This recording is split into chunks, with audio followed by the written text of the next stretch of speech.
Hello out there, thanks for joining me. Today the content objective is to really understand that the law of conservation of mass, which is saying that the amount of matter, or the mass going into a chemical reaction, is going to equal what's coming out.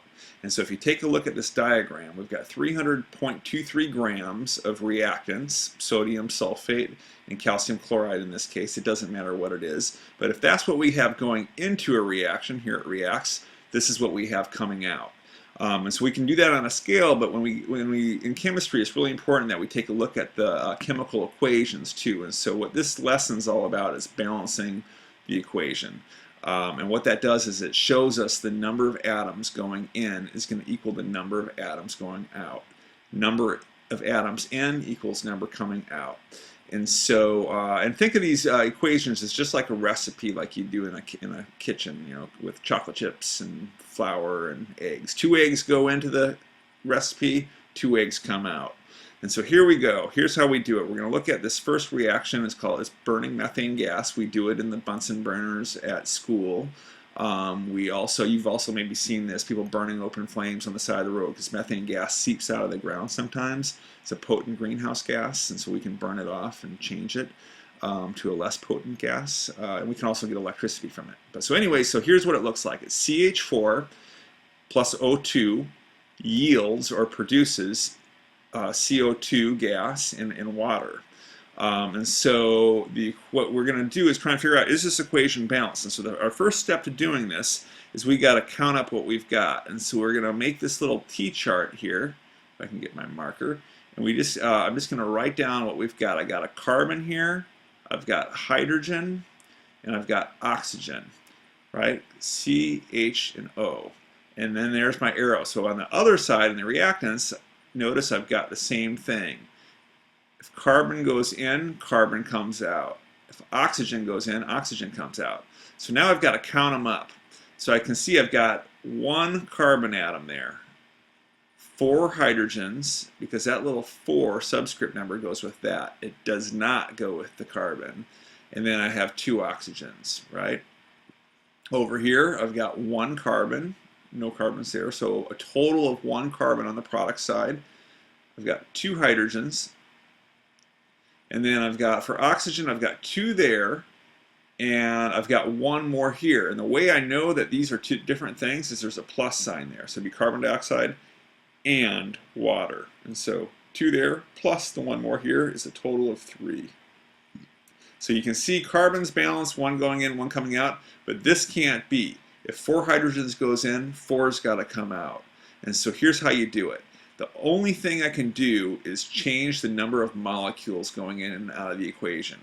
And so if 1 water molecule is coming out, and that gives me 2 hydrogens, what if I did this? What if I said I need 2 water molecules to come out?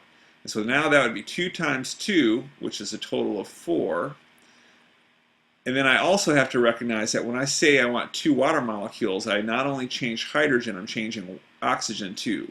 So now I've got 2 oxygens there, and another 2 there, which is a total of 4 oxygens. So now I got 1 carbon, 4 hydrogens, and 4 oxygens coming out.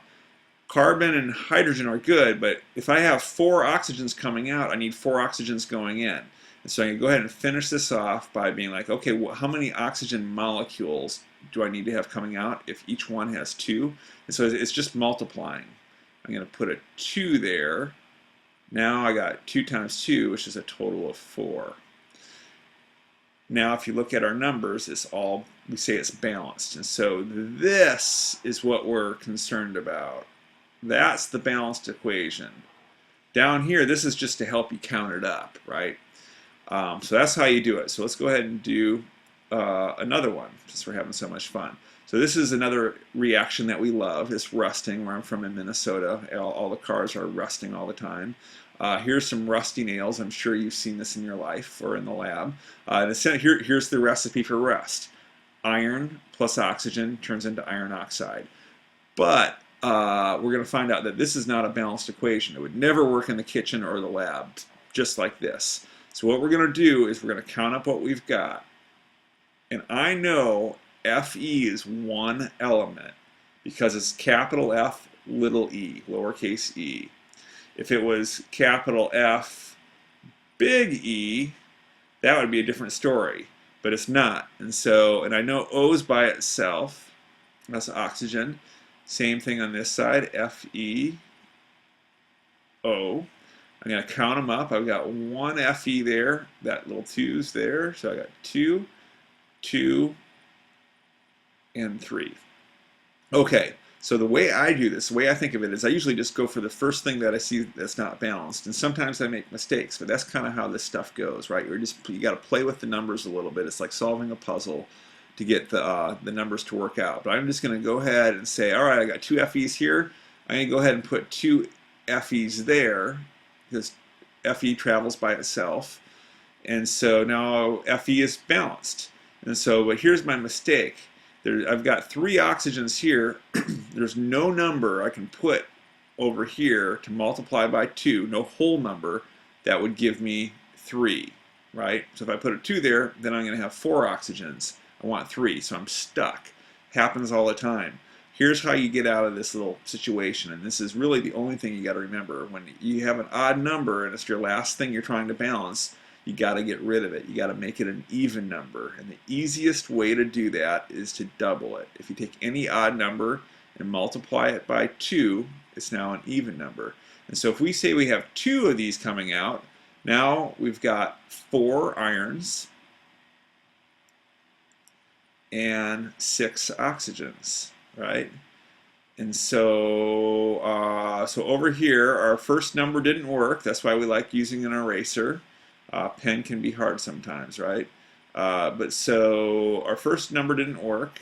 So now we're going to go, I need 6 oxygens. I'm going to say, all right, we're going to do 3 O2s there, because 3 times O2, or 2 is 6. And then, so oxygen's balanced. Now I need 4 irons over here, so I'm just going to go 4, bam, and then I get that tingly feeling again, because I can see that I've got the equation balanced. All right, we're going to cut this off. This is part 1. So you can hit stop, you can rewind, do whatever, do a practice problem or 2. I'm going to do a part 2 with some slightly harder problems in it, so maybe I'll see you again here in a second. But thanks for hanging on. We got to get this skill down, so hang in there. Thanks.